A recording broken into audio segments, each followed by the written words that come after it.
Hi, everybody. Marcus Collins. And Corinne Shippard, how are you, everybody? We're here tonight. We're here for our buyers masterclass. We are from the MA Properties Online team at Leading Edge Real Estate. I'm one of the agents. I work with buyers and sellers. Tonight we'll be presenting buying. And Marcus is the team lead, and he's also the mastermind behind the statistics that we at MA Properties Online love to refer to when we're trying to help our buyers and our sellers. So with that said, we're going to start the presentation now. Marcus, do you have anything else you want to say for the introduction, or are we ready to No, roll? we're ready to go. I think let's kind of jump right in. We've got a lot to get through. There's a lot going on clearly in the market that we find ourselves in. So let's dive straight in. Tell us what we're going to be talking about, and then I'll take over and do the stats. That sounds perfect. So tonight's agenda, so our theme with our team is smart decisions, and we base that on statistics, but also on our knowledge of the market.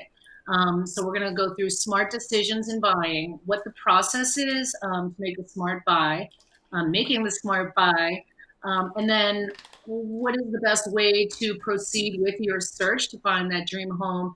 And then when you're at the point where you're putting in an offer, what is the smartest way to put in an offer in, say, a competitive situation or a not competitive situation. Each home is a little bit different. And so we're going to go into that tonight as well. So how about we do smart decisions, eh? An information-based approach to buying. So I thought what I'd do this evening is talk a little about the characteristics of the local market. But ultimately, the question that everybody has, of course, is that's great, Marcus, but tell me what's going on, the impact of COVID on 2020, and if you're brave enough, what's the impact of COVID on the 2021 housing market? So we'll try and kind of tease that out. We're going to focus this evening on the Arlington market, although there's some wider perspective to be given here as well. But much of the stats that we'll show you this evening were based on the Arlington market. So first thing I thought I would do is show you the kind of the big picture, the macro trend that's driving much of the housing market, specifically in Arlington, and you'll see that in a minute. And it's really around the demographics we see in the United States. So this is the demographics for the United States. Actually, it was done in 2015. I'm guessing we're going to get an update in 2021 probably when they finally do the census. But what this shows you is how many people are in which age bracket. And there are two bumps, if you will, as you look up this. The bumps are, the top one is the baby boomers. Those are the children born just after World War II. They are now getting to the point of downsizing, retirement. They don't need the 3,000, the 4,000 square foot home they have today. They would like to downsize to a smaller, more affordable home. The lower yellow bar you see there is the millennials, the first-time home buyers predominantly. And they are looking to move out of the rental market into their first-time home. And if you think about Arlington, it's ideally situated for both of those buyer groups. The downsizers in a Belmont or a Winchester or Lexington, traditionally are more expensive homes, the average price more expensive in those towns, looking to move into a more affordable home, smaller home, therefore more affordable. Arlington's ideally situated because they're close to their circle of friends. They're not moving all the way out, past 495. They're actually moving into their circle of friends. So that's important. First-time home buyers, of course, are thinking, I'm in Cambridge or Boston or Somerville. How far out can I go that I'm relatively close to Boston, but still get a vibrant town, but still buy a single family or a relatively affordable and smaller single family home. And Arlington fits that bill ideally. So we find that Arlington sits right at the middle point of downsizers wanting to move in and first-time home buyers wanting to move out of their rental into Arlington. So that's the big picture, and that was true in January this year as it is in September this year. But now let's take a look at COVID and what COVID actually means and what it means for Massachusetts, and give you some kind of data in terms of where we are with COVID and see what the implications of that are, and it will feed into that demographic graph in a moment. So this graph shows you the grey bar is the number of tests that are being done in Massachusetts, but more importantly, the orange bar is the number of confirmed cases. And as you can see, we've not had the same characteristics that much of the rest of the United States has had. Once we got over that hump in that kind of May timeframe, it's been declining and relatively static, such that deaths are really in the single digits in most days. So that brings two effects. One we saw, and that's buyer confidence returning to the market.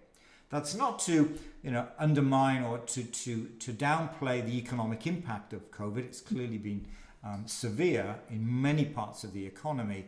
But overall, the fact that we have that low level has meant that buyers are very confident about buying in this market. The other factor it's had, and this has kind of played out a little bit over time when we've seen it, is that do buyers really want to be in the relatively high density populations of Cambridge and Boston and Somerville, or would they prefer to be where there's a little bit more room, perhaps a larger home, maybe not that much larger, but not 800 square feet, maybe it's 1200, maybe it's 13, 14, 1500 square feet, where if you've got both husband and wife, for example, working from home, it's not sharing the kitchen table, there is some space. And so we've definitely seen a movement of people moving out of the high density Boston, Cambridge market into the suburbs, actually not just Arlington, but specifically Arlington. So we've seen that effect kicking in as well because of COVID. So both of those kind of play out when we see the housing market here in Arlington. In terms of getting a sense of what the impact on the housing market's been, we were looking at and have been looking all the way through since January what the impact's been on the single family and condominium listings. This is single family. Blue is 2019 and orange is 2020. And as you can see in March, I split March into 2 months, the first 2 weeks and the last 2 weeks of March. You can see that in that second 2 weeks of March, the number of listings dropped by about 50%, and that continued into April. Far fewer listings in April than we saw in 2020 versus April 2019. So a lot less homes coming on the market. And the big question for us in that end of April, early May timeframe is, will we see a bounce back in terms of the number of listings in May, or will it be delayed June, July perhaps? It turns out that it kicked in quicker than many people imagined into May. We were almost back to parity in terms of 19 versus 20 in May. In June, you can see that it was higher in July and about double in August as well. So if I look at the cumulative for single family, blue again is 2019, orange is 2020. You can see we're almost at parity with where we were in 19. Worth noting that we were predicting, I'll talk more about that in a minute, we were predicting more listings in 2020 than we saw in 2019. That has not played out, but we are at about parity. There's not a dramatic reduction. Similar picture, bigger picture anyway, when we look at condominiums. We didn't really see an impact of COVID really until May. And then once we got to July and August, so those numbers increased to the extent that in the condominium market, we've now got as many, perhaps slightly more listings in 2020 than we had in 2019. So we're kind of past it. We're now at the point thinking about what's the fall market going to bring. Let me kind of give you a bigger picture now in terms of inventory, because you'll see this play out in the inventory graph too. So inventory is the number of homes that are available to buy on the first of the month. What's interesting about this graph is the second half of 2018 and all of 2019, relatively high inventory. That's because sellers were thinking about the perception, in fact the realities it turned out, of economic downturn in 2020 actually happened in February this year actually, and we did dip into a recession. So they were thinking about that economic downturn, and therefore they put their homes on the market. The buyers, on the other hand, were thinking, if there's going to be an economic downturn, why don't I wait? Maybe the house prices are going to decrease. So sellers keen to put their home on the market before the downturn arrived. Buyers keen to wait perhaps until the downturn arrived. And so we saw more inventory in end of 18 and into 19. We were expecting that to continue into 2020. Clearly it didn't because of COVID. And now we have more buyers in the market, but not as many sellers as we expected, about the same as we saw in 2019. So you can see the inventory, this kind of here, is slightly less than we saw in 19, and that's because of the number of buyers in the market. So buyers are coming into the market, first-time home buyers, not wanting to be in Boston, as well as the normal wanting to move into their first-time home, kind of adding to that. So we're definitely seeing more buyers in the market today. And so those of you who are out looking, working with buyers agents, wondering why there's so few, why it's so competitive right now, it's because there are a lot of buyers looking to move out of the higher density areas into the suburbs, and that's what's causing that. Unsurprisingly, with a little less inventory, more buyers, house prices are rising. This is the median single family. It was just over 800,000, 821 from recollection last year. Now it's almost 900. Same is true of condominiums. It was about 605, and now that's almost 700. This graph, blue is the historic data year on year. Green is the month by month for 2020. So you can see a substantial rise in the median house price, both in a single family and in condominiums, because of so many buyers in the market. So what does that mean for 2020 and the rest of 2020? So in January, we were predicting that there would be more sellers due to that economic uncertainty. Turns out that we've had less, perhaps slightly less would be a more accurate way to characterize it, less sellers due to that economic or COVID uncertainty. So we're seeing not as many as we anticipated. An increased number of buyers in the market, no question about that. And so back in January, we're saying we were going to be tending to a more balanced market, whereas as we come now into September, it's definitely a seller's market with not as many listings as is necessary for the number of buyers that are in the market. And as I showed you with the price graph, positive price appreciation, both for single family and for condominiums. So, am I brave enough to predict 2021? No, not really, if I'm being honest. Sorry about that. But there's a lot happening for 2021. What we can say with certainty is that 2020, from a seller's perspective, is a good time. From a buyer's perspective, it's a very competitive time. As 2021 kicks in, a lot happening. We have an election. What will happen with the rest of the country, really, and with ourselves in terms of COVID? When will that vaccine, how quickly can they roll it out? When will normal become a little bit less stressful and we see kind of light at the end of the tunnel? It's not clear to me we necessarily can say with some certainty when we're going to come out of this. It'll be in 2021. Is it Q1, Q2, Q3? I think it's hard to say at this point. So difficult to make a 2021 prediction. We have a good insight of what's happening now. Clearly, it will become more clear as we move through September, early October. We'll see how many more sellers put their home on the market. Is that enough inventory for the buyers that are out there? And then we have the big uncertainty of the November election. You know, which way will that go, and what will happen when that happens? Whichever party takes over, what will there be stability in terms of when we will come out of this? I think that's what everybody's looking for. We're not looking for it'll be done by December. We're looking for it'll be done by Q2, and here's the plan. And clearly right now we don't have that. I think it will become clearer as we come into that November. So today, very much a seller's market. The buyers in the market, you already know that. But as we come into 2021, you know, is it going to be easier to buy? It's hard to say at this point, and I'm not brave enough to put a kind of stake in the ground quite yet. Give me another month or so, and I'll be brave enough then. I've got to do it right. I've got to say what it is. So I think I'm going to wait until perhaps another month to see what September brings. So that's the characteristics. And I thought it would be useful to give you a sense of what the real estate seasons are, because even throughout this, the real estate seasons have really been what the same as they were in prior years. And so if we look at 2019's, how many listings come on when, we can see clearly that's the spring market and that's the fall market. What happened this year is we had a very mild winter, and so more homes came on in February than we would normally see. That was good because it came on before COVID really started to have an impact.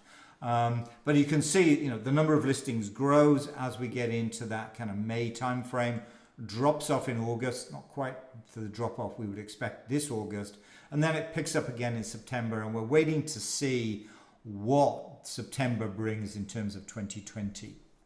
The reason I show this is that there's a big question that many existing homeowners predominantly have. If you're renting, it's relatively straightforward. If you're an existing homeowner, there's this big question of when should I buy, when should I sell, how do I do that timing a buy and a sell?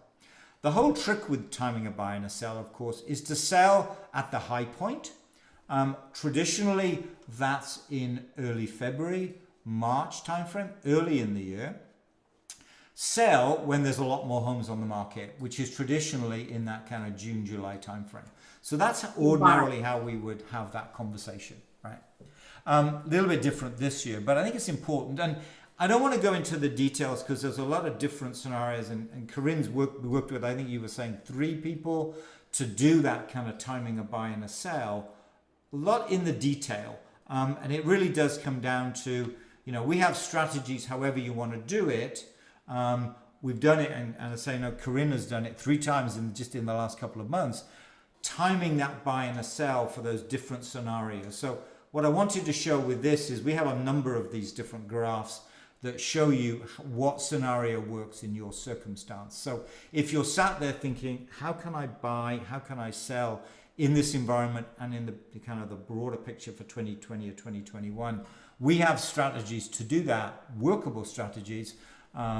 Whatever your situation, there's a strategy that works for it. So I didn't want to get into the detail, but I wanted to show that this is a question in many people's minds. First question is, how much is my house worth? But there's also the bigger question is, I really would like to move, perhaps they're moving further out, moving out to Western Mass. How do I do that?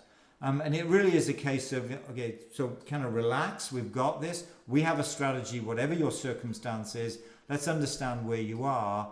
We can apply whichever strategy makes sense for your specific circumstance. And we've got tried and tested mechanisms to do that. And there are lots of different scenarios we can bring in. So without getting into the detail, I just did want to explain to those that have a home to sell, perhaps looking to move further out, for example, there's a strategy that's tailor-made for you. So I'm going to stop and let Corinne take over, talking all about pricing, because as this says, it all comes down to the money at the end of the day, doesn't it? Right? It all comes down to that. And how much is your house worth? So how do you do that, Corinne? Yeah, let's think about that one. So buyers, so what is the house worth? So sellers have an idea about what their house is worth. So we're talking to buyers now.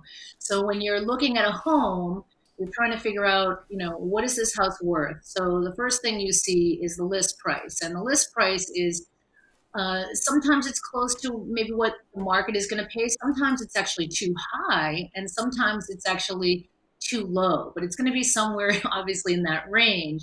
And so buyers are always looking to see what it's worth. So the first place they typically check is Zestimate. And they say, okay, I saw this on Zillow, this house is worth X. Let me tell you how the Zestimate is derived. So the Zestimate is derived from an algorithm. They go to public record and they look at the home that you're putting an offer in on. And they're looking at the square footage, they're looking at the size of the property, number of bedrooms, baths, those kind of things. And they're looking at everything that's sold in the immediate vicinity. And they're sort of coming up with like an average for that kind of home. But they're coming up with the average. And so if the home is, say, 50 years old, for example, there might be a home that has never been touched. So the systems are all old, the kitchen's old, the baths are old. and just in general, maybe it's depreciated and not maintained. The other extreme would be the same home that maybe has been really renovated. The kitchens have just been done, the baths, the electrical has been upgraded, everything's been upgraded. Those two homes in a Zestimate will actually appear quite similar in value because they're taking the average. So the extreme would be the house that is completely undervalued. That would be a home that's really clean and updated versus one that's in very poor shape, and that would be overvalued.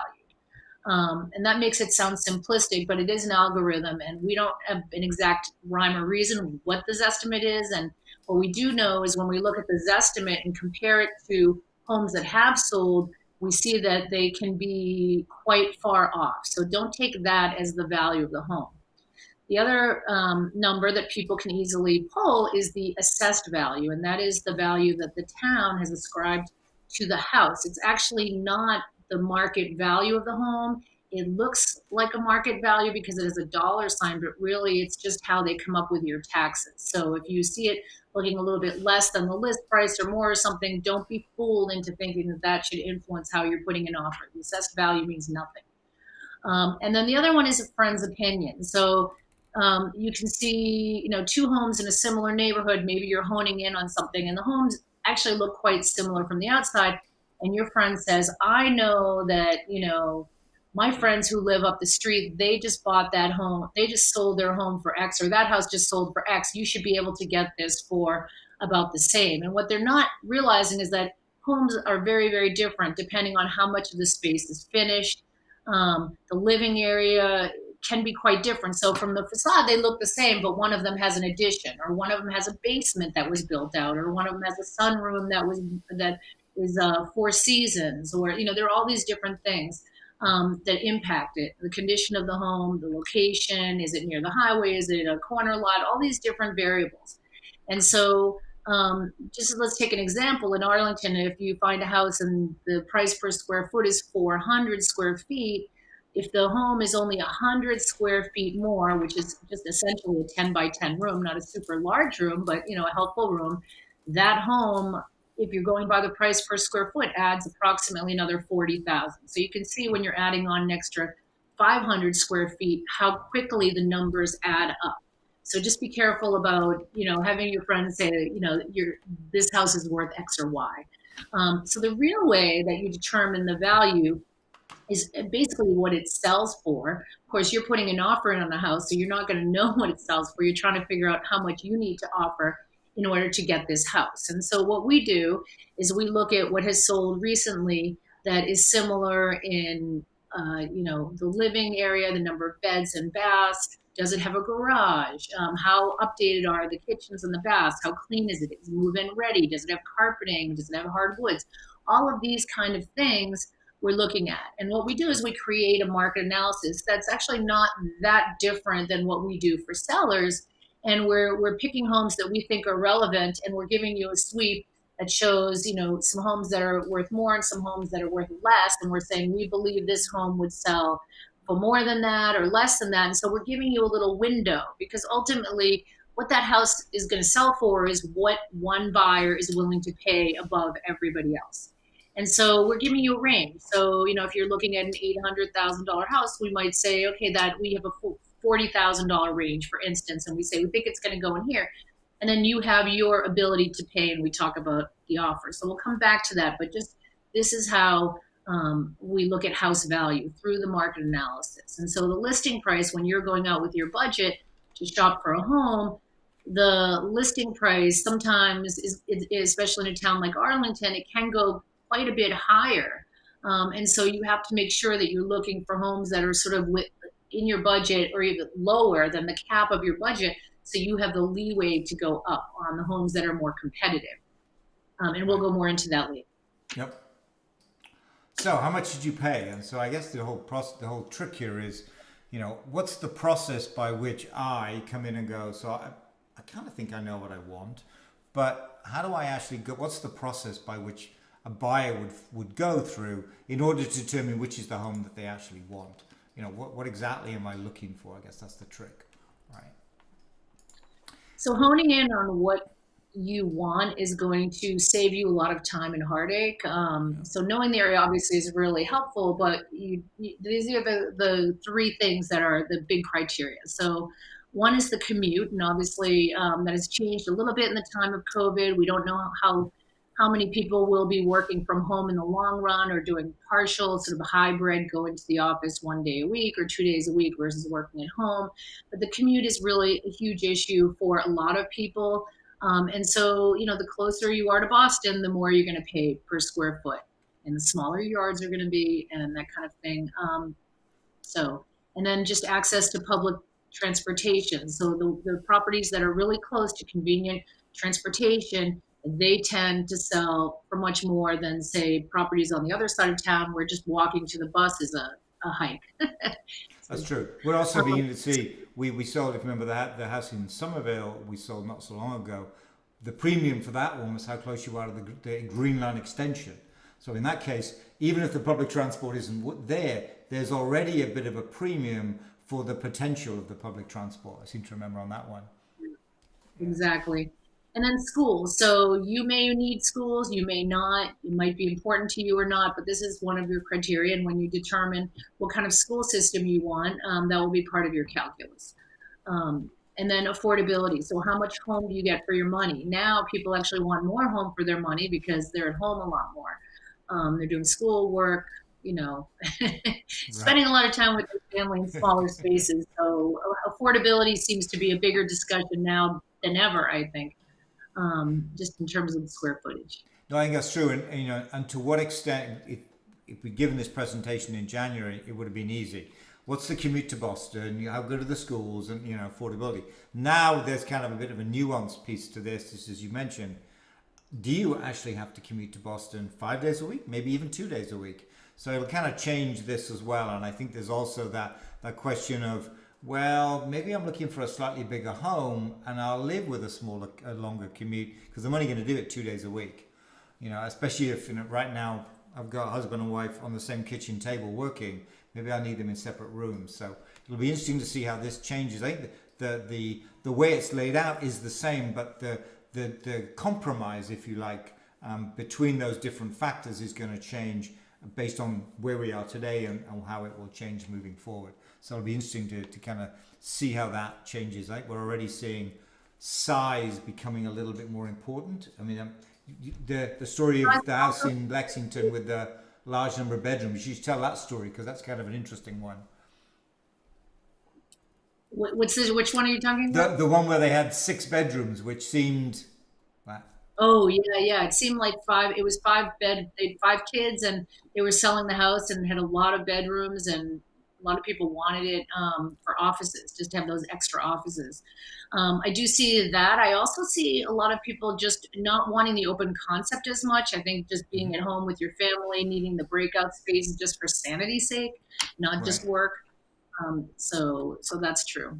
Yeah, so there's a few things, 5, 6 bedrooms and 3 bathrooms would have been functionally obsolete yesterday. Today, it's like, okay, that's 2 offices. I need 2 offices. So interesting. So how do you kind of evaluate some of these things? Where can people go to find this information? Yeah, so there's a website that a lot of real estate industry goes to. It's called Great Schools, and they'll rate the schools. Green is good, yellow, a little bit more caution, red is maybe not the best school system. So you should decide for yourself, weighing the factors of affordability, schools, and commute with your school.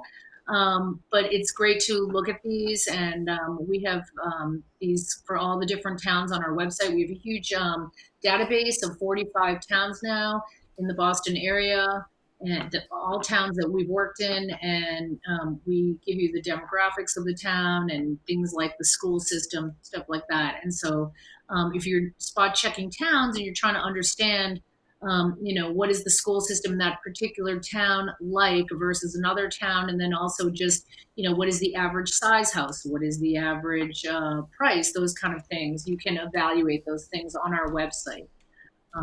So yeah. So, and then just, more affordable as you get outside of Boston. Of course, there are premium towns kind of in every distance outside of Boston, but generally speaking, the further you get out, the more affordable they are. In the long term, I think the benefit of buying closer to Boston is as the economy, when the economy changes, towns that are closer to the city bounce back quicker. And so that's helpful. You are probably paying more taxes or definitely paying more taxes. But it's a certain kind of real estate investment Right, and we into your definitely quality. saw that the better the town, if you whatever however you define that, the slower it goes into the recession, the downturn, and the faster it comes out of it. That's clear, and that will be true, as we pull out of this one too. That's for sure. So needs versus wants.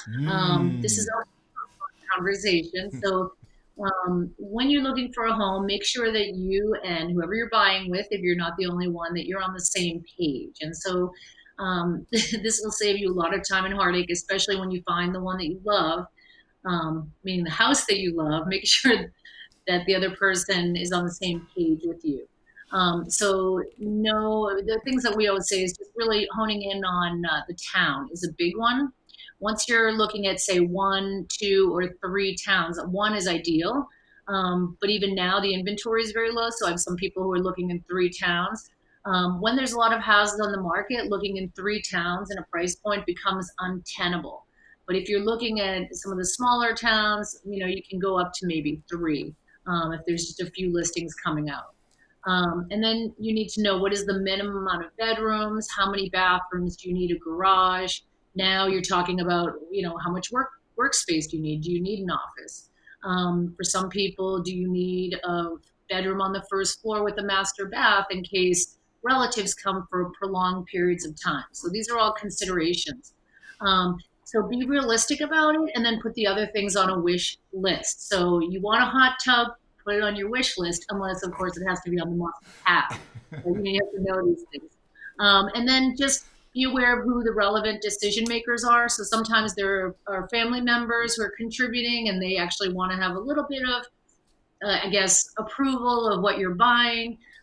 If they're coming from a part of the country where real estate is relatively affordable compared to the Boston area, they can go into shock when they see what you're getting for your money.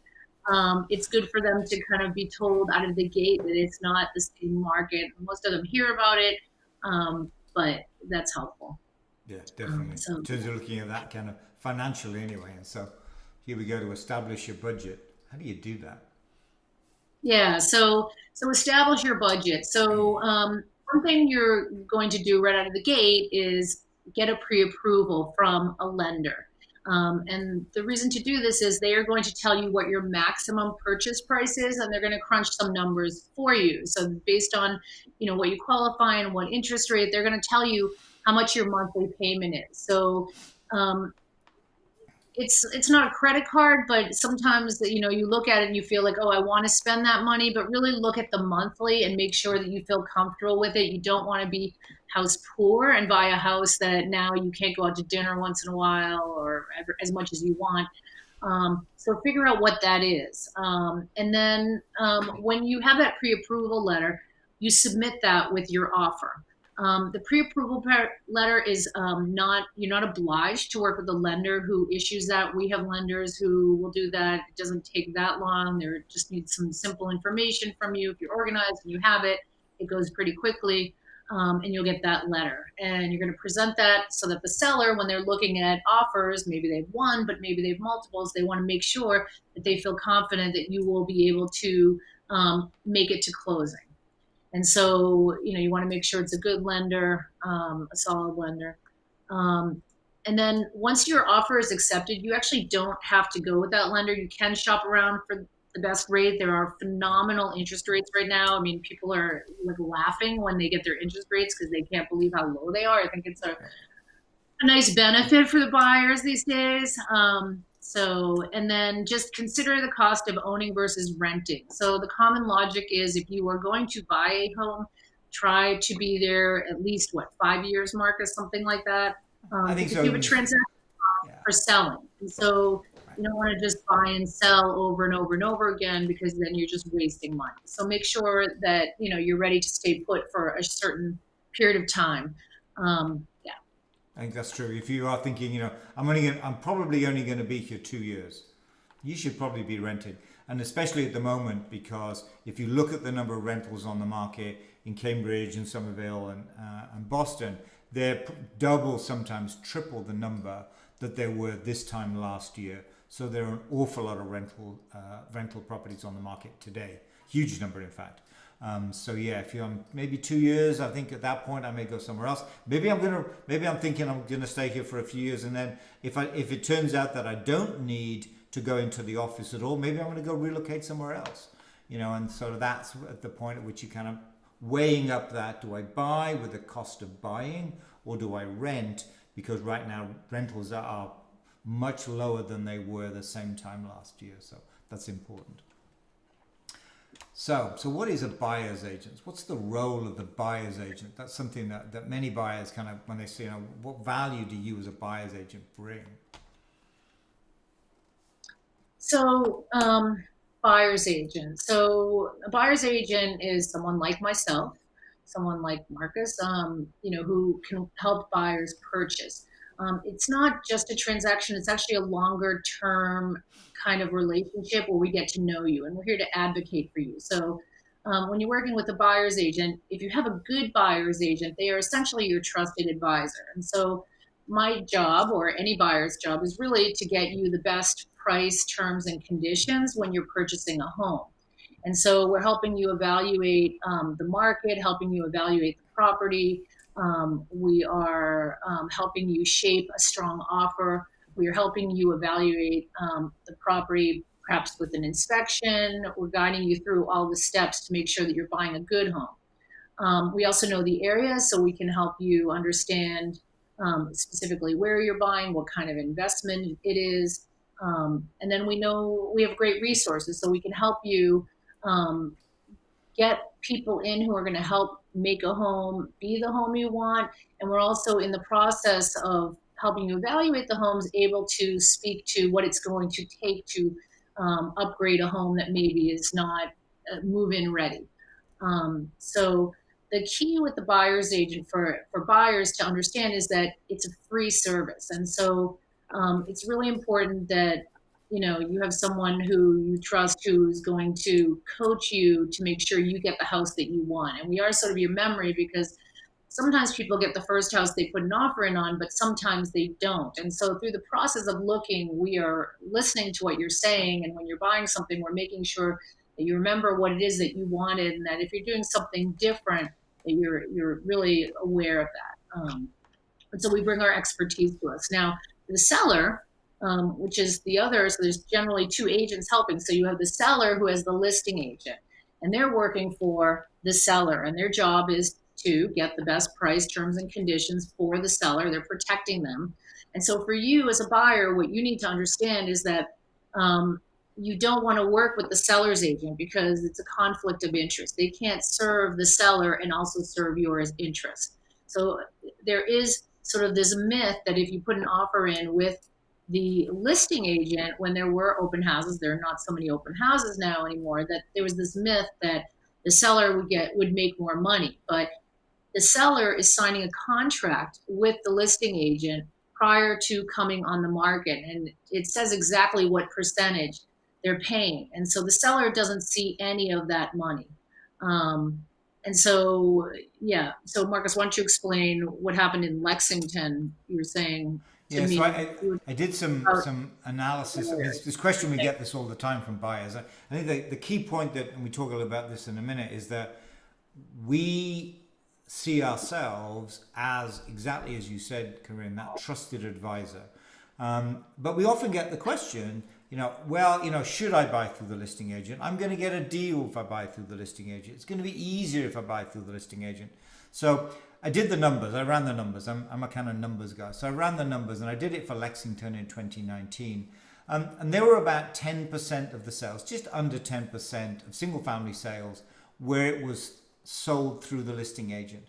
But when you look under the covers of that 10%, most of those homes would sit on the market for a long time. So if you're in a competitive environment, it's very unlikely that the listing agent's going to be able to help you. So most of them, homes that sold through the listing agent, had been on the market for 2 weeks, 3 weeks, in many cases much, much longer.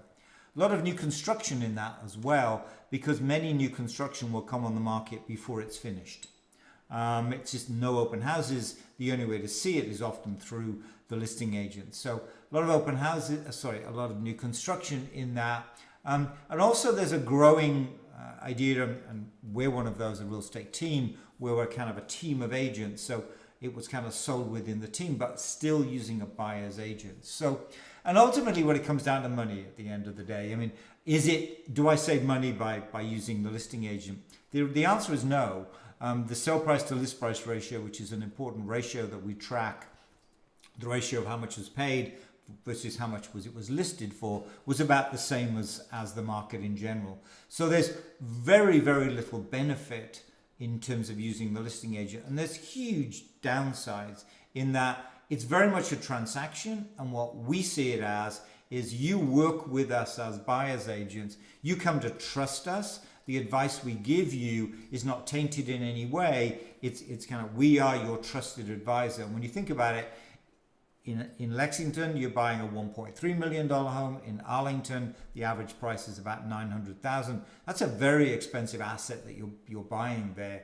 That if you buy the wrong one can cost you serious money. And so working with that buyer's agent, the combination of the buyer and the buyer's agent, it's kind of that dynamic duo that really does get you what you're looking for. Just as you were saying, Corinne, we spend time to sit down with you. What is it that you're looking for? Is that even feasible in the market we're in?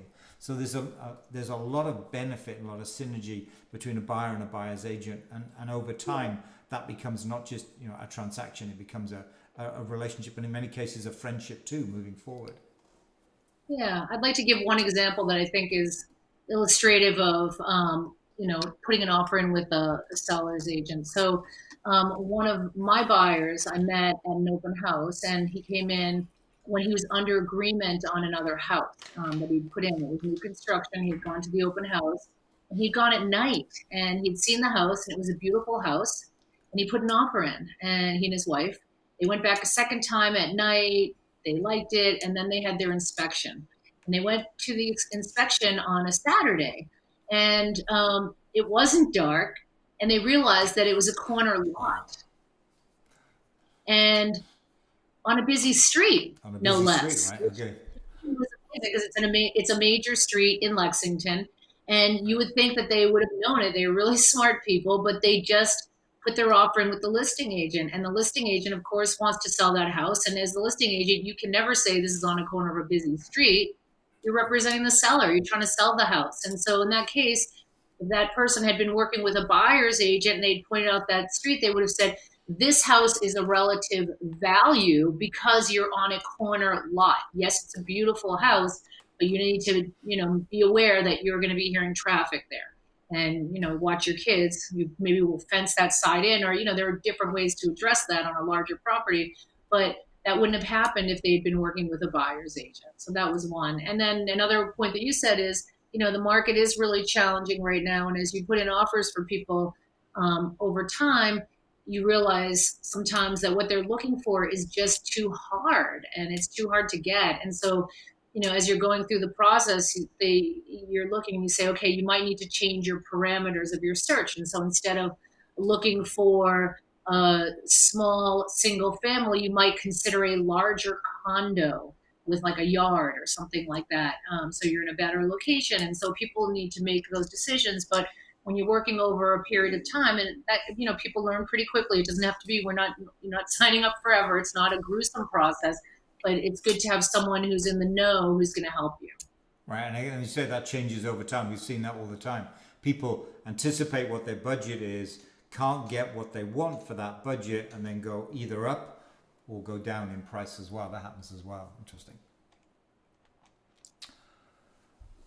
So smart.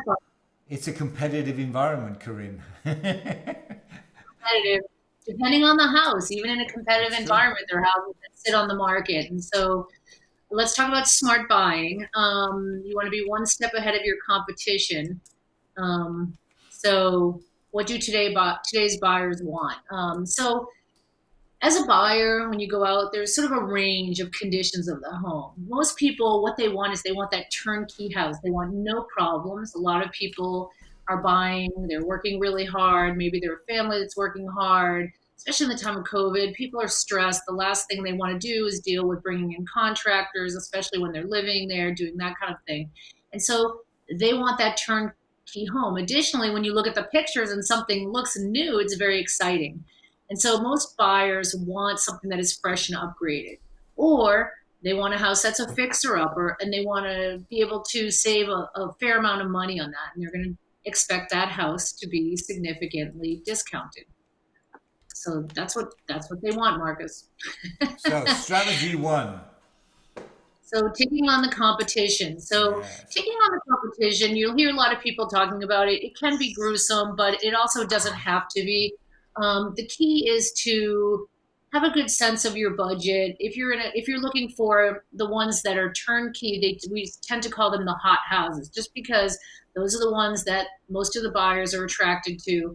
And so in those situations, unless the home is overpriced, if it's reasonably priced, you will oftentimes find yourself, most times, at least in a town like Arlington or Lexington, find yourself in a competitive situation. And what that means is that you're going to have multiple offers. And this is really where working with an agent is going to help you, because we understand the market. We can give you the comps. We spend a lot of time trying to figure out, the kind of offers that we think you're going to see in this situation. And so these situations do not have to be as stressful. And I'll tell you from the listings I've had in Arlington, if you have 15 offers, I can tell you the bottom 5 are not good at all. They pretty much get thrown out.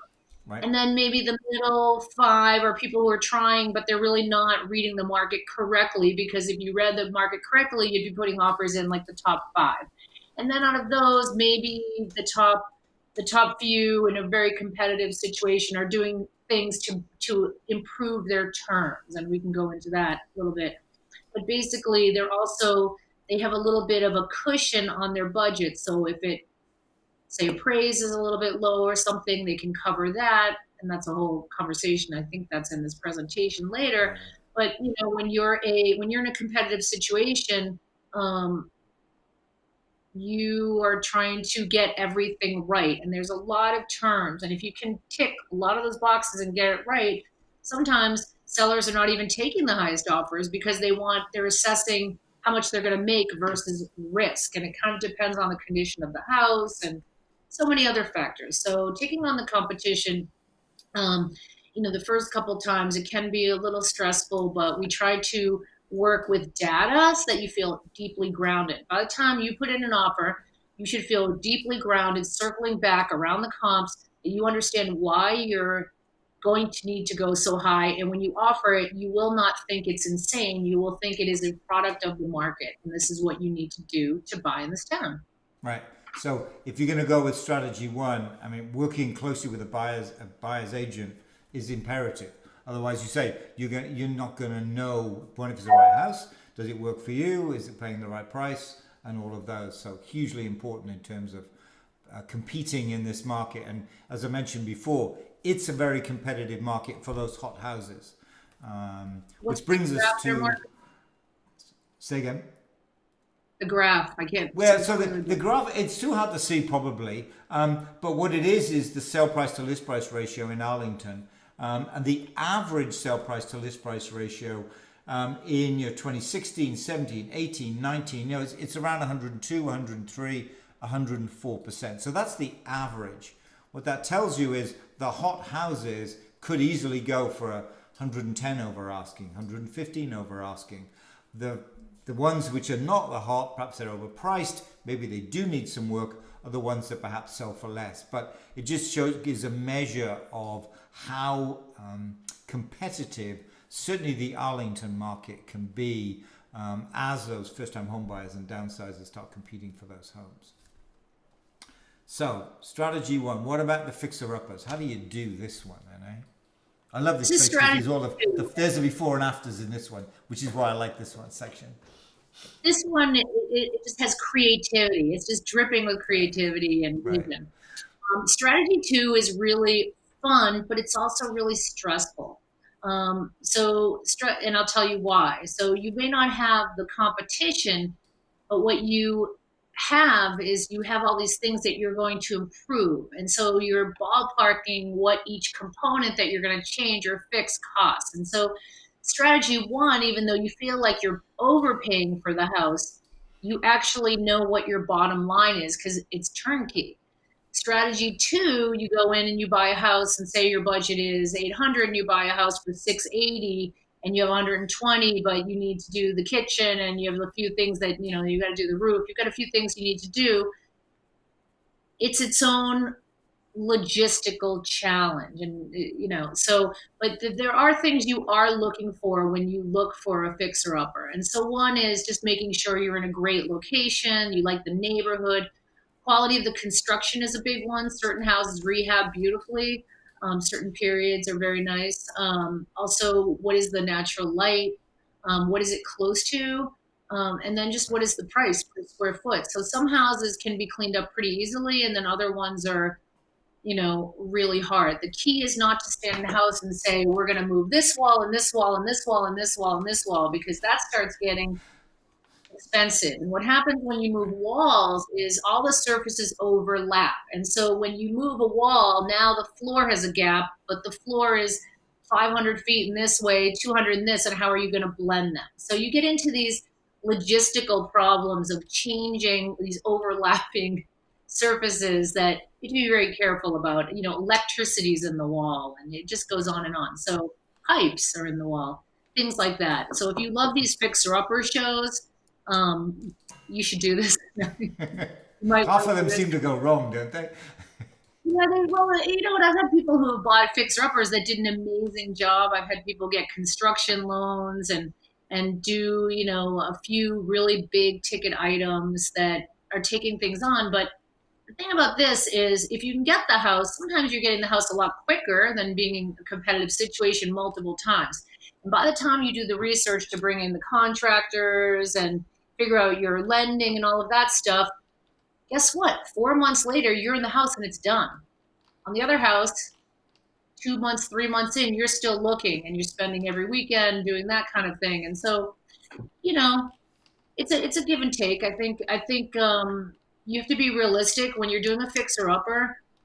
You have to have a certain amount of mojo to take it on and perseverance, because it's hard work. But in the end, you actually get the house you want.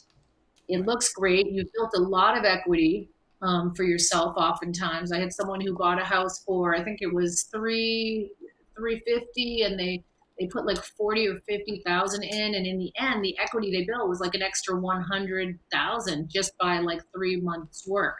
Now that's an extreme, so don't go thinking you should do this and you're going to make that much equity. But it was really a great story for them because it was a first-time home buyer who really had scraped together, the down payment, and so this was a huge win for them. Right. I think the other thing about strategy two, we'll show some before and afters in a minute, is you can do it just as you said as soon as you move in. Some of it though you can put off. I mean, some things you maybe want to do on day one. But some things, that bathroom, I really like, to renovate the bathroom, but I can live with it for a year. That's not so some of it makes sense. And so in some cases you do it, straight away. But in some cases it's like, yeah, I can move in. Then I can do these changes over time as well. So both strategies work. Do it initially before you even move in. Sometimes it's easier with a kitchen, for example. But sometimes it's like, I can do this over time and build up that equity over the next 3, 4, 5 years. So that when I actually do come to sell, I've got the house that everybody else wants and therefore they'll pay top dollar for. So can do it initially. You can also do it over time. So don't feel like, I've got to do it all. As Corinne said, we have strategies to get you construction loans and so on to allow you to afford to do it up front, but you can also do it over time, as you kind of live in the house, as you get more cash, so you can kind of do those changes too. So both work, both strategies work. Cool. So this is the fun part. Yeah. What happened here? So the first kitchen, these are the same kitchen, obviously. So paint has the best return on investment. And we have a seminar for sellers where we tell them, if you can just paint the house fresh, it will make it seem like a brand new house. That it really, painting a house can oftentimes make the house feel like it's almost like new construction. It's quite amazing. And so a lot of kitchens have the dark wood cabinets, just painting them white, maybe switching out the countertop, doing those kind of things. It just updates it, update the pulls, change out the old faucet so it's like a new, bright, shiny, clean faucet and sink. And a lot of the houses you're going to look at actually in the Arlington area, you're going to see a lot of kitchens where they actually did do the paint. And so when you start recognizing that, you'll start seeing the potential in the kitchens that are not done that way. And when you go with white, sometimes even the appliances are white. And maybe you want stainless, but maybe it's okay to have them be white for a while. If you're a first-time homeowner, or you just don't, some people just don't care, you know. The industry and a lot of people seem to want like the stainless, but really it's not going to kill you if you have a white Right, dishwasher. still works. I thought this was interesting because this is a much more modern kitchen, but even then that dark would become it's much more vibrant when it comes out as white. Absolutely. And this is an interesting story because this was a house that one of our team members had on the market, and it was painted yellow and the deck was rust colored, and the inside was dark cabinets and, you know, sage green and colors like that. So the house did not sell, came off the market. They painted it white. They painted the interior gray. They painted the deck gray. It was just today's colors. They put it on the market at the exact same price, and they had 6 offers, and they sold for over asking. And so you too will fall for this. I fall for it, don't you, Marcus? You go in, you go, it's great, clean and nice. It is the exact same house. Right. They just haven't painted yet. So when you find a house that looks, whenever I walk into a yellow house with a rust deck, the poor buyers always have to hear that story, but it's really, I just saw it recently. Again, a yellow house. And I said, this house is yellow. Just so you know, you're getting a bargain here. Buy it and paint. Buy it and paint it. Buy it and paint it. So in this case, here's a bath. So you're going to look at listings and you're going to see listings. So this is our picture that we took just when we're scouting to do a market analysis, top left. And this is how it was brought on the market. So there is a paint that you can paint the tiles on the walls. We don't do the floor because that's heavy traffic, but the walls are fine. And so just toning down some of the pink, taking off the window treatments and just brightening it up a little bit that way makes a world of a difference. And so, you know, just be aware. The other thing that's when you're looking at listings, you're going to see, you know, some of the listings that have all the things that we do for our sellers because it brings in the most amount of buyers and highest price point are professional photos, great videos, floor plans. Every time you can really understand the listing, a lot of buyers are going to turn up. So when I see a listing that looks like the one on the top left, I'm like, let's go see it. Right. Because sometimes the agent's terrible and they didn't guide it, or maybe there's a seller there who just didn't have it to put it together, to put on the market. They made a poor choice. And this oftentimes can be your opportunity because a lot of buyers just won't show up for that. Right. Same is true of this one too. Same idea, paint the tiles. In this case, the blue tiles became, you know, toned down, and that makes a huge difference. Makes a huge, huge difference. How about this one? Remove those carpets. So sometimes there's hardwood under the carpets, but sometimes there's not. You know, putting hardwoods down increases the value. It's a great way to just build the value of your house. They're beautiful. And what I like about this one is when you look at this house, it looks so outdated. But when you actually look at the picture, you know, it's a certain style of architecture with these Mountain windows. When you decorate it to your taste, it does become updated just by changing out surfaces, paint, furniture. And often, you know, if there is hardwood under carpets, those carpets have usually been down for 20, 30 years. So the hardwoods are often in beautiful condition, better condition if they've been actually walked on. So always interesting when you see and look at this is where your buyer agent can help you. Look at the different levels. You know, is it carpet in the bedroom or is it hardwoods? Well, is the hardwood in the hallway at a lower level than the hard level in the bedrooms? There's lots of kind of tips and tricks in terms of determining whether you can just take the carpets up and lo and behold, there's hardwoods underneath it. In many cases, just need to be quickly buffed to give them the kind of look you have here. And I like again, you know, the, with the research, we've got great hardwood guys and painters and all of that. So those are very simple to bring people in for quotes before you actually move in yourself. And so just getting our professional painters, because we work with them often, they often will show up right when you close to get the work done so that you're only losing a couple weeks. Um, right. I like the basement shot because that looks like a this is great my basement on the left.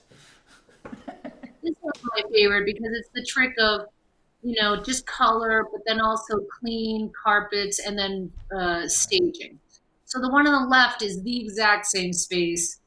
There's been carpeting put down and they painted the walls. They changed out the light fixtures, so it's just a little more updated, but basically it's the exact same room. And so to see the potential of a space that really functions nicely as like a little TV room and a game room and things like that, or you know, today it would be, you know, great home office or something like that. It's really easy to discount, but it does not cost a lot of money to clean these spaces up. Yep. And then you have a whole room that's usable. Right.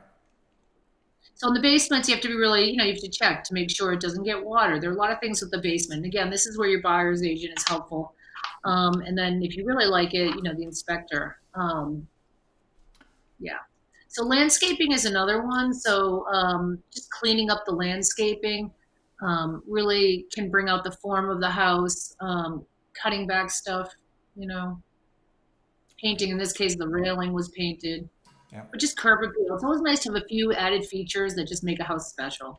Yeah.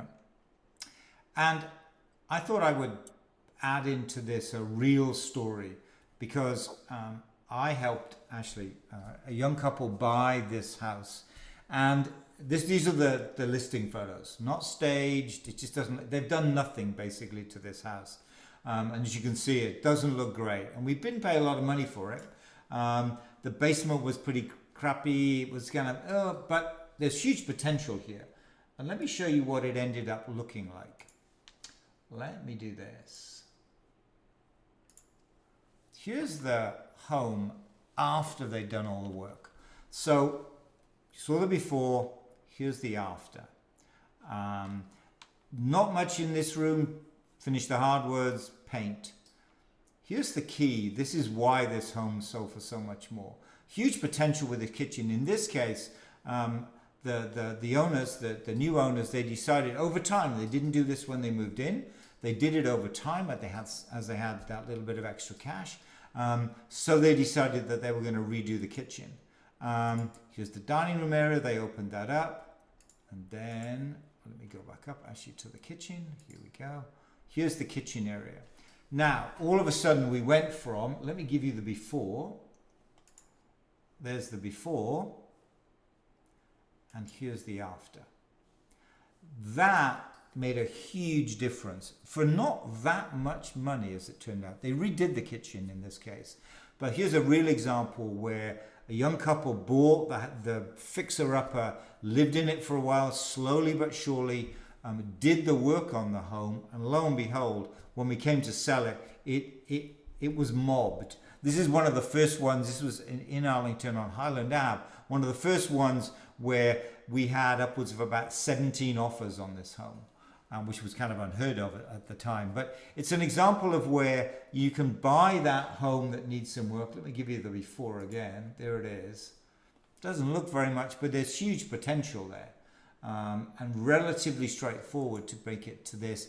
And they built a huge amount of equity in that home. Very pleased when they came to sell it because it gave them that equity that they could take to buy their next home. So this is a real world example of where bought a fixer-upper, did it slowly over time, did the right things. This is the key. This is they did the kitchen. That's the key room to do. The basement was still a crappy basement, but they did the kitchen. I saw this. Did you? The basement was horrible. It still was horrible. They bumped the first floor out a little bit, and you saw they brought the laundry up. And it was beautiful, and they had a mud room, so you came in from the back, and they had a half bath there. So a lot of these Arlington homes don't have a bath on the first floor. So here, there was a half bath put in. It was really clean and nice. And When you went to the bedroom level, they actually didn't bump out the bedroom level. And so they had Oh, three standard bedrooms and the bath was very standard, clean and beautiful, but there was no, all they did was paint. right. And they put all their money into that little bump out in the back and the kitchen. And the And kitchen. they sold for so much more. Right. This I mean, look at the this bathroom. It's a full bathroom with some paint. right. That's just paint. So nothing. This is exactly the story that we told you in the beginning. In the bathroom, they put their money in the kitchen because that's the right place to put the money. All they did in the bathroom here was they painted it, and it so core. This is where again the buyer's agent can be hugely valuable. Where do I spend the money? Do I spend the money to finish the basement? No, you can ignore the basement. Just make it tidy, but that's it. Don't spend money. And as you said, bring the laundry up from the basement, do the bump out, do the kitchen. That's what buyers are interested in. And when you've basically taken a home which was strategy 2 and made it strategy 1 and buyers pay top dollar for it. So that's key. That's key. So And it's interesting because first-time home buyers, sometimes they are buying a home that they're going to live in for the next 30 years, but sometimes they kind of know their jobs and they know they're looking for something that maybe is 5 to 7 years. And in that case, you know, it is an opportunity to build equity and then sell it and make money. Whereas right, if you're in it for 30 years, you're basically improving it for yourself and you're not seeing the return for a long time. right. So let's. That was Holland Ave. So smart search, finding that needle in a haystack. How do you do that? So, so we talked about before, make sure you know what your budget is. Um, and I think we said don't feel like you have to spend it all. Right, Figure out what you can afford. Once your offer is accepted, then you have that period to shop around, and you don't have to get your mortgage from that lender. So I think this is a repeat slide, unless you went backwards. But yeah, no, now I we did don't think that so. twice. I think you guys know it. So best practices. So it's really good. Most people go to open houses and they look a lot online before they actually start. But pretty soon on, it's really important to get your buyer's agent on your team and start working through what it is that you actually need, what price point you want to be at, get your pre-approval done, and then start narrowing down what towns you want to be in and set up a search. And your search is going to send you only the homes that fit the criteria that you want. And you're going to be looking at those listings, and so is your agent. And your agent is going to hopefully alert you when there's something that looks like a true match. If you're someone who's looking for something very specific, you don't want to miss a house that comes on the market. If you're looking for more standard house where there's a lot of them coming up, then you can all be looking, and certain ones might rise. But if you're looking for that one house that really is a needle in the haystack, you do not want to miss it. You have to be vigilant about looking every single week and not missing a house if you want to kind of get it done. So you choose those 1 to 3 towns. And when a property comes on the market in a competitive town, like say in Arlington or Lexington, and in a certain price point, typically there's a cycle. And so the cycle oftentimes is the home comes on the market, say on a Thursday or a Wednesday, something like that. And then on Friday, when it's not COVID, they have the broker open house. That's a time period where the agents can go and preview the houses and let you know if there's something that really makes sense, or it might be that you were really interested in something you saw and your agent went and told you, well, there's something you didn't know. There's a toxic waste site next door or something like that. Something you might want to know about. I'm kidding.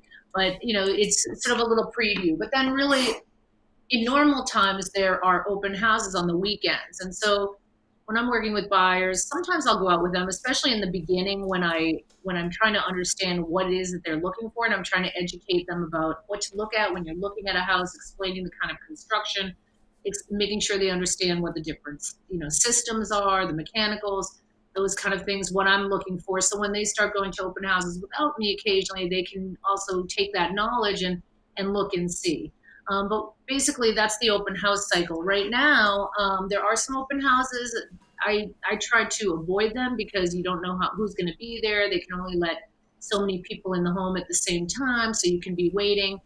or if they're letting people in, it just doesn't feel safe and it's just sort of chaotic. So, we can take people in for the most part to see the house on a private showing. And so that's what I'm doing with all of my buyers right now. I'm running around like crazy, but it's fun to see the houses together. And when they see something, they know they have a certain period, because often in these towns, the offers will be due on a Tuesday or a Monday night or a Wednesday or something.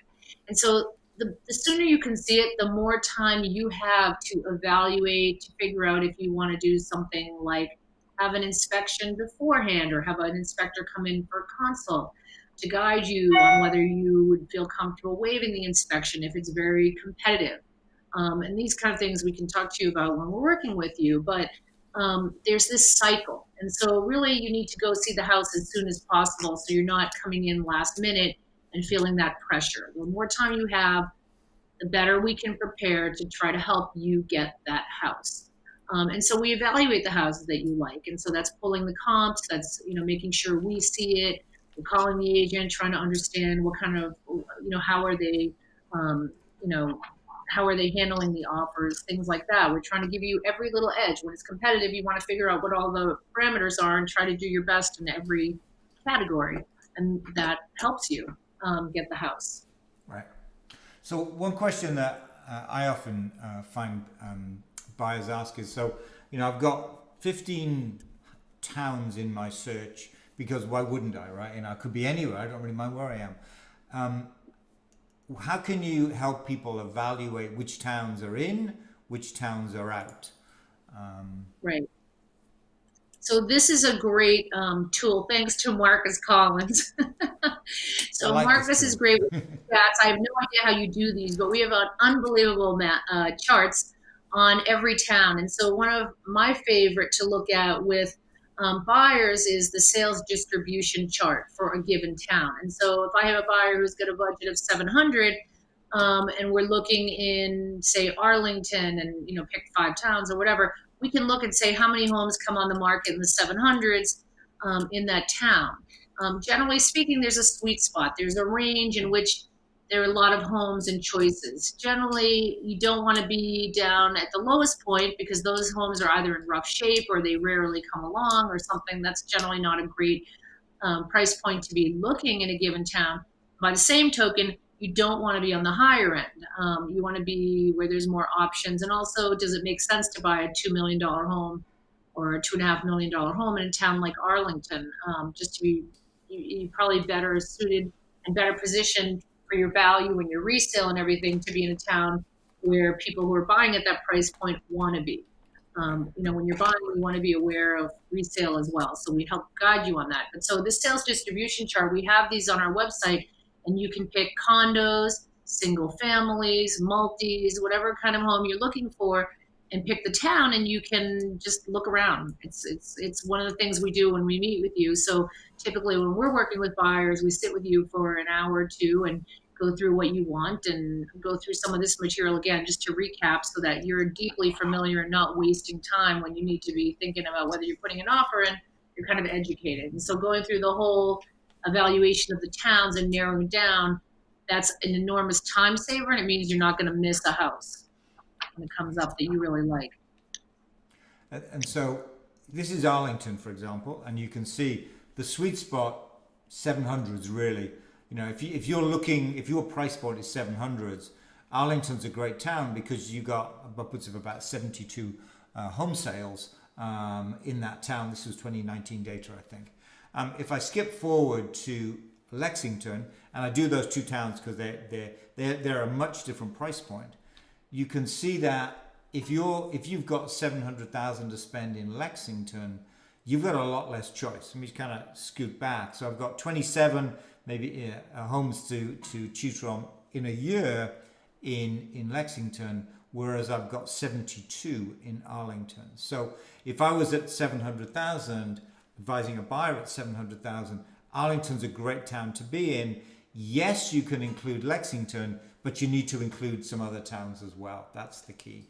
And just as Corinne said, about 2.5 million, Lexington, yes, we've got potentially 6 or 7 homes selling over that price point.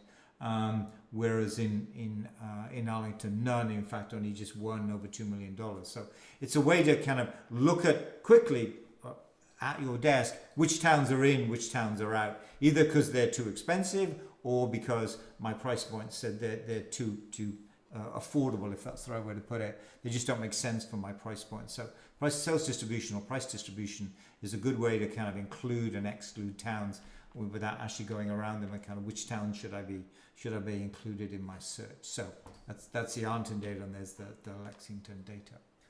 So, okay, great. Now I need to write an offer, Corinne. Stop messing around. How does this whole offer process work? How do I get it done? Now it's fun. This is my favorite part. I love writing the offer. Okay, so you're going to write an offer. So this actually really is what happens after the offer. Right, yeah. So the offer process. So each agent's a little bit different. We have things that we do to try to put in a strong offer, and we don't necessarily like to share them on Facebook Live. So if you meet with us one-on-one, we can go into what we like to do. So we'll save that. That's a bonus session, you can call it. But let's go into the standard kind of information. If you haven't ever bought a home, or if you haven't bought one in a while, this is good to recap. So your offer is accepted, and you're going to have a period where you can have an inspection. I'm just going to talk about the black, the outline. Okay, so the accepted offer, then you have a period to have an inspection. You're checking out, is this the house that you want? Were there problems you didn't anticipate? If there are, do you still want to buy it? No, you could change your mind, or you might come back to the seller and say, hey, I found out that there's this problem and I would like for you to pay for it. And then the seller can decide whether they want to do it or they negotiate. But once you've gone through that process and you've hammered it out with the seller, now you know what your agreement is. And that agreement is going to be written up by the lawyers in the purchase and sale agreement. And so that's about, so the inspection is usually about a week or so, and about 3 days later, the purchase and sale agreement is signed. Then you're gonna, now you know what the deal is, and so now you can send that off to your lender.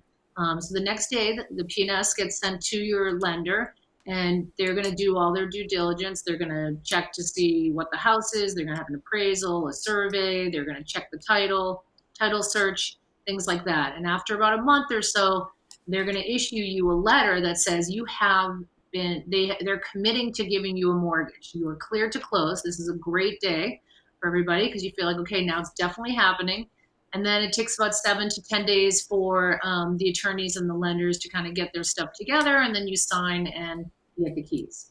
So that's the general process. So what you need to do in that has to do with paying money and bringing in specialists. So once your offer is accepted, it's not actually accepted until you and the seller sign the document and you've given them a good faith deposit. So typically when you have an inspection, it's $1,000, you write the check, you drop it off, now you're under agreement.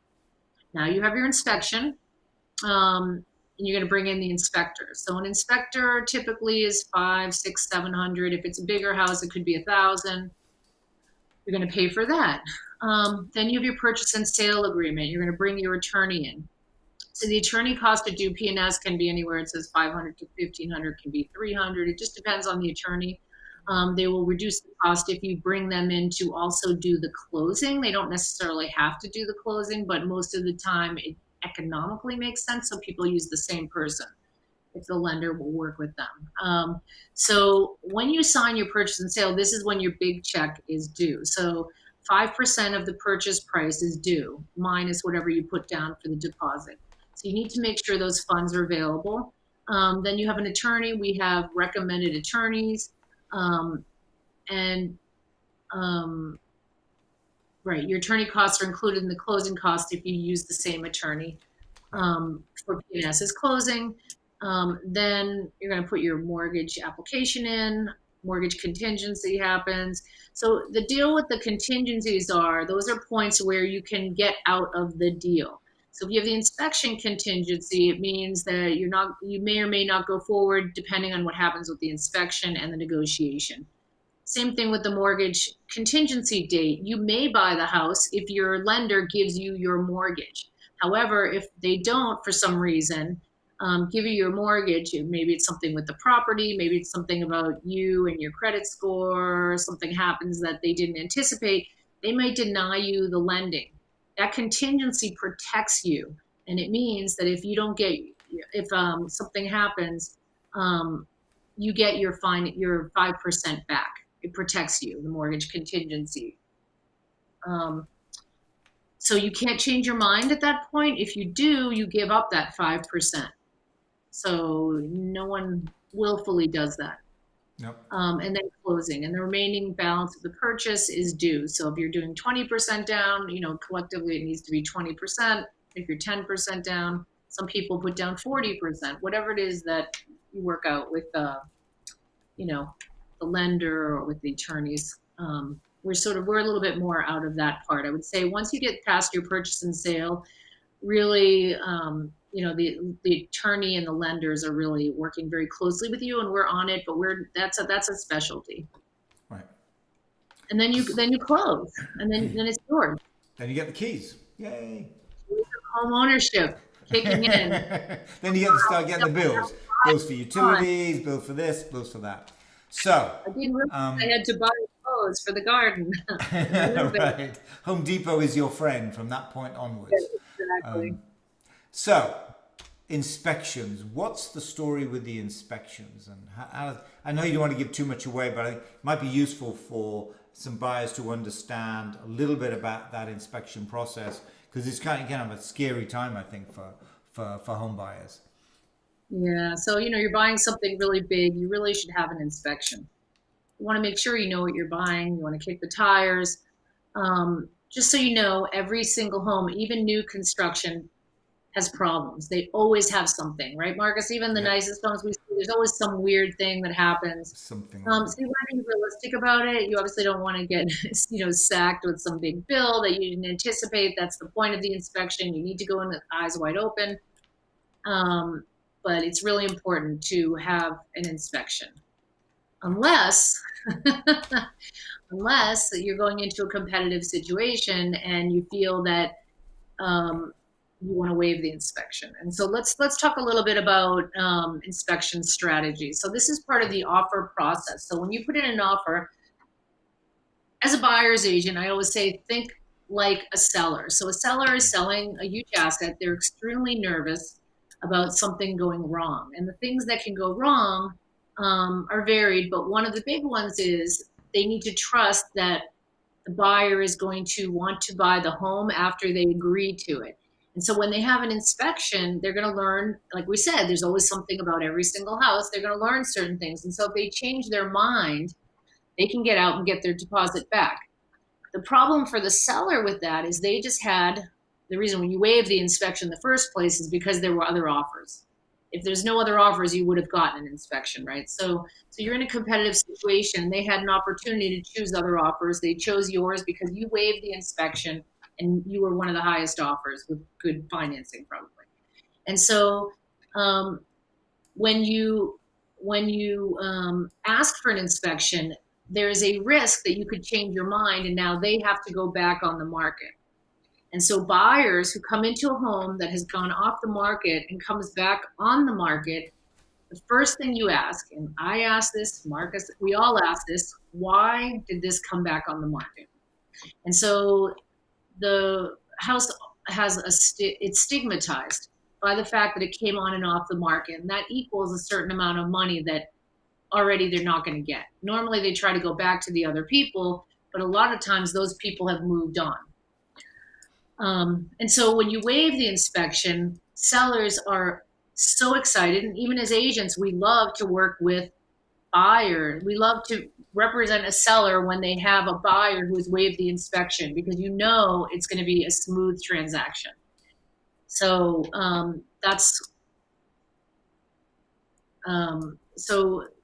So waiving the inspection is risky, and the way to get around it is to conceivably do a pre-inspection, and that means doing an inspection before you put your offer in.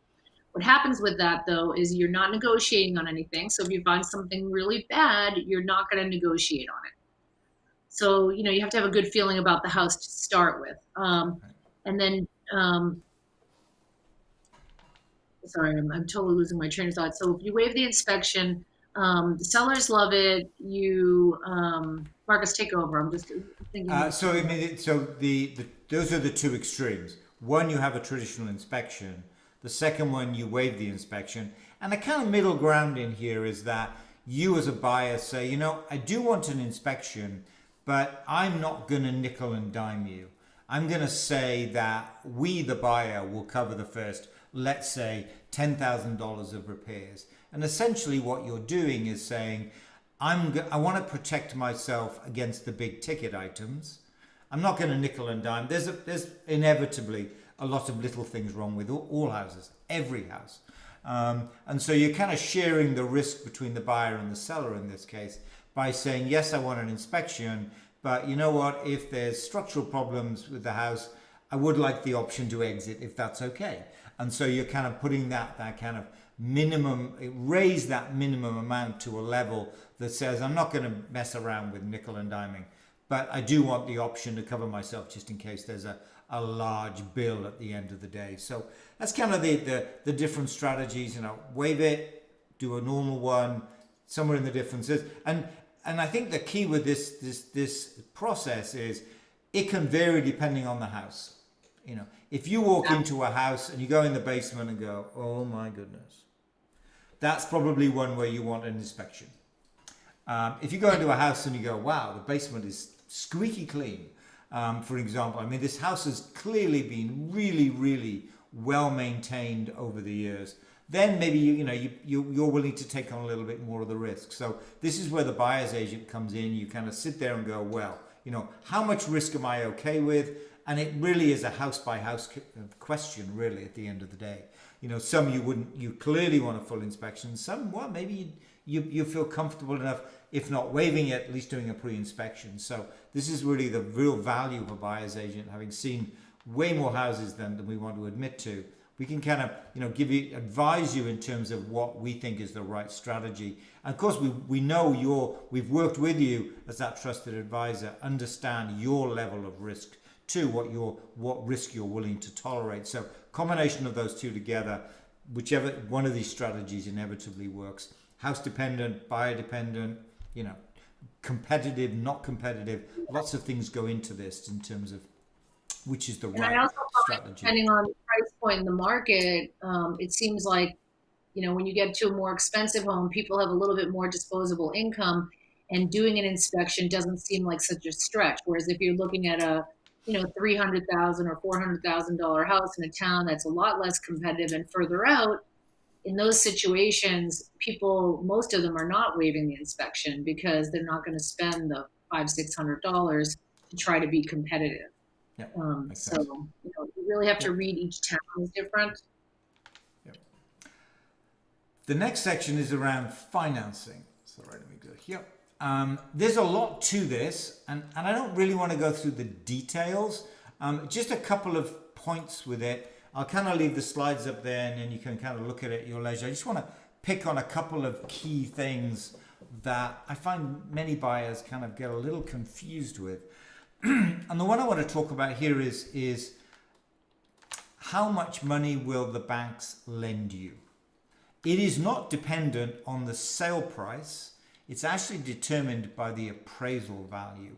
And so the bank, when you get a mortgage, they will send a professional appraiser out to the house and they will value the home. They know what the sale price is, and it's usually close, but in some cases it's not the same, usually less.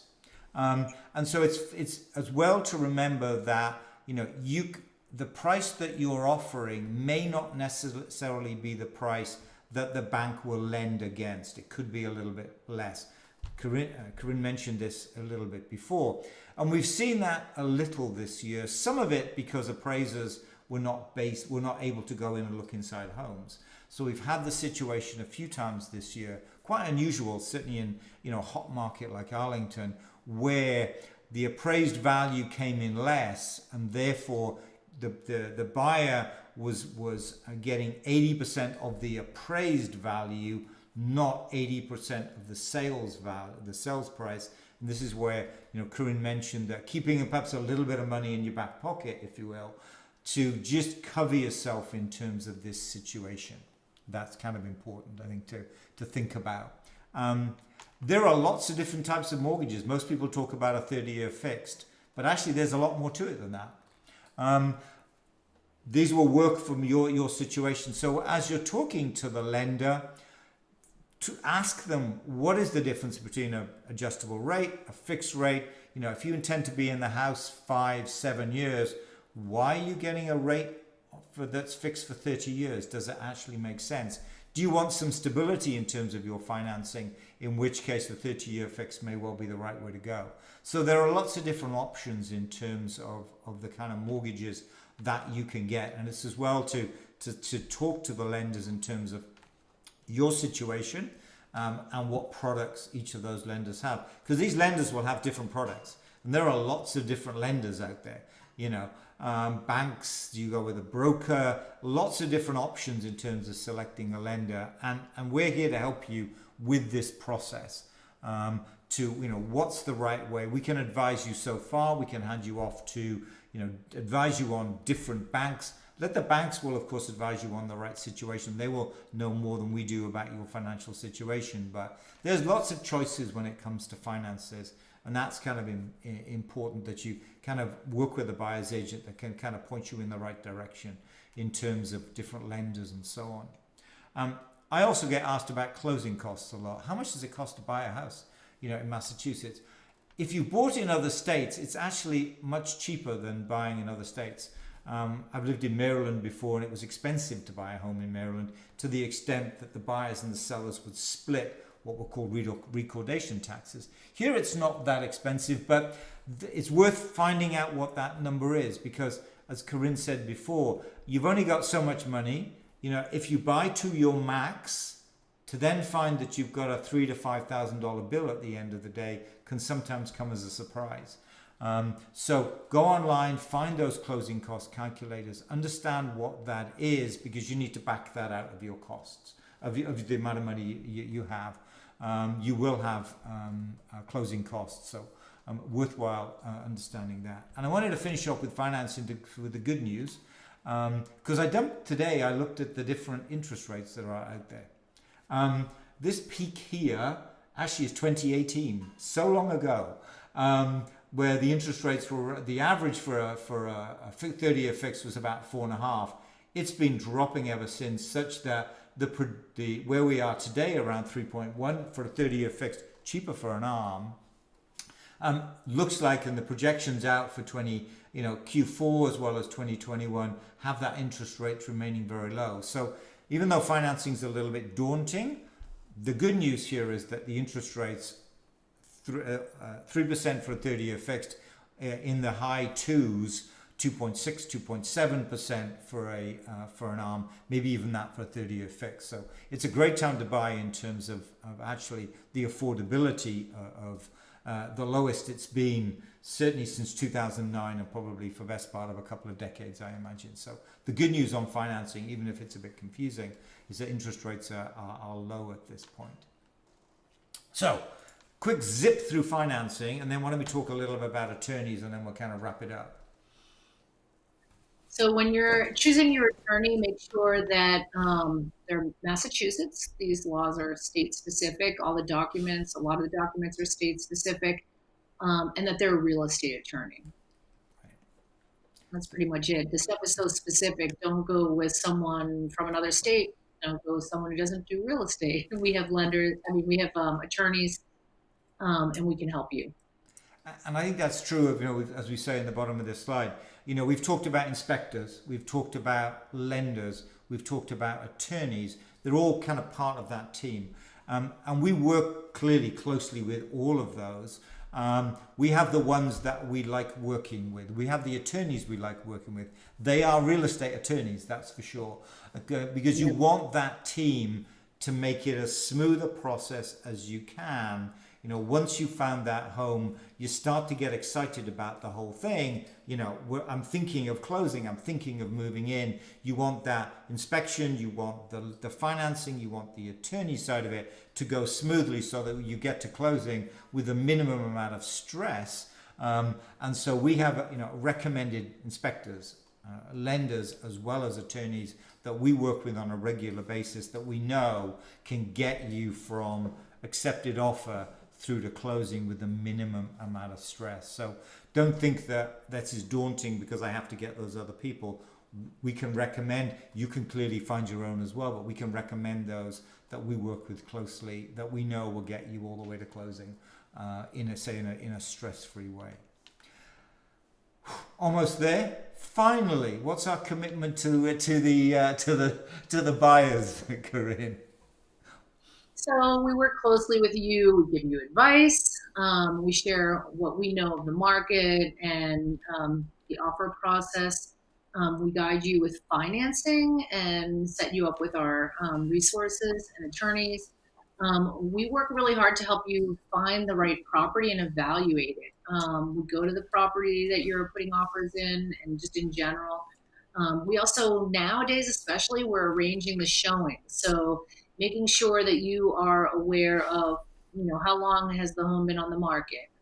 When are offers due? What is required of you for that specific property? Are there documents attached to MLS that you, as a person looking on a regular, Redfin or Zillow, don't see that you need to look at? There might be like a seller's disclosure where the seller is telling you all about the condition of the house. Are you seeing that later, or are you seeing that right out of the gate so that you can, take that into consideration when you're looking at the property online before you go?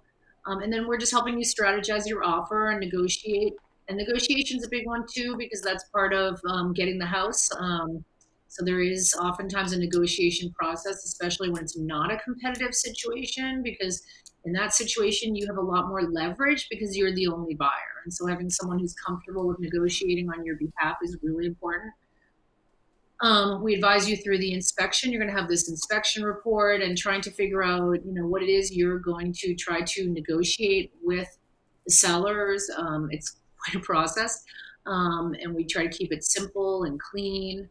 And then coordinate all the activities through closing. So that could be, helping you with resources, bringing contractors in to get quotes on some of the work that you need. It could be,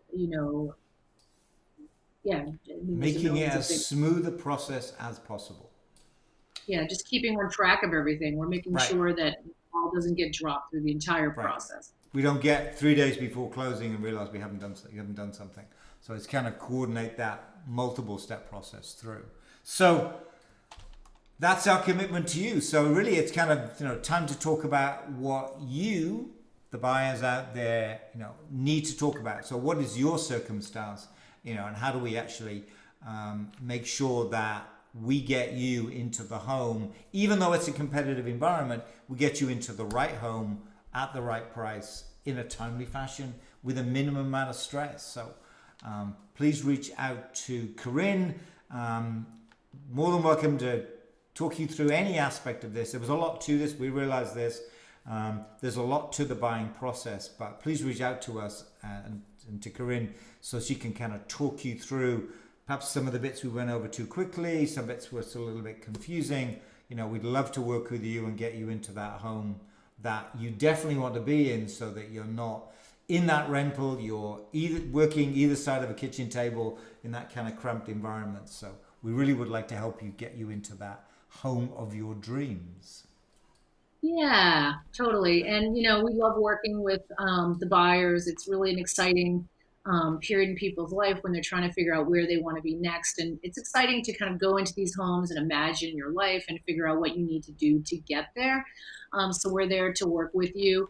You've done the buyers seminar, or sort of our mastermind, so you're already ahead of a lot of the competition just in terms of understanding the process. I can tell you there are a lot of buyers out there who are just clueless, but just reach out to us and we're happy to talk to you and recap some of this stuff, but then really start digging deep about your home search, choosing your town, trying to help you set up a search, and then really getting out there and making sure that you're not spending the next year looking for a house. You can do it in a efficient way if you are targeted. And that's really what we as buyer's agent are able to do. We're able to streamline the information that you get so that you can find the house you want and put in an offer so that you get it. And so that's really, a lot of it is strategy too, to curtail what can feel like a never-ending process. But if you're strategic, I think you can really cut down the time and make, what we call a smart buy. So you can just reach out to, us. I think we're going to attach my email on this. You can certainly reach out to me, and I'm happy to go over this by Zoom right now, where we can meet in person, but we really don't. We do, usually this kind of meeting, but it's a Zoom. We do it a lot of times at night when people are working during the day, and we can go through everything that you need and set you up. So, give us a call. So thank you for that. Thanks for watching. And until we do the next one, bye from Corinne and bye from me.